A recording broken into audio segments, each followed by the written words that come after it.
श्री स्वामी समर्थ. संध्याकाळी ना रोज टेन्शन येतं काहीतरी भाजी बनवायची.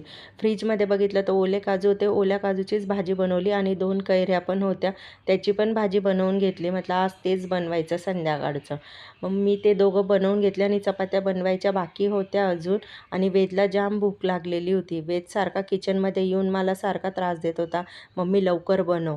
मग मी बोलली, "ठीक आहे बनवते पटकन, पण आता लवकर पण बनवू शकत नाही. ज्यावेळेस भाजी होईल तेव्हाच मी त्याला देऊ शकते." मग तिथपर्यंत मी त्याला काम दिलं. म्हटलं देवाजवळ अगरबत्ती आणि दिवा लाव, कारण की वेद माझे तसे कामं खूप छान करतो. आणि मग जेवणाची भांडी वगैरे घासली, वेदला जेवायला वगैरे दिलं.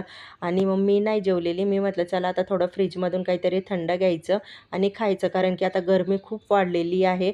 मग नंतर त्याचे पप्पा आणि मी पण जेवण करून घेतलं आणि ते येताना आईस्क्रीम घेऊन आले. मग वेदला तर आईस्क्रीम तर खूप आवडते, कारण की तो आहे ना त्याच्या पप्पांचा टायमिंग माहिती असतो वेदला, की कधी पप्पा येणार. त्या टायमाला बरोबर आईस्क्रीम सांगतो. Bye guys.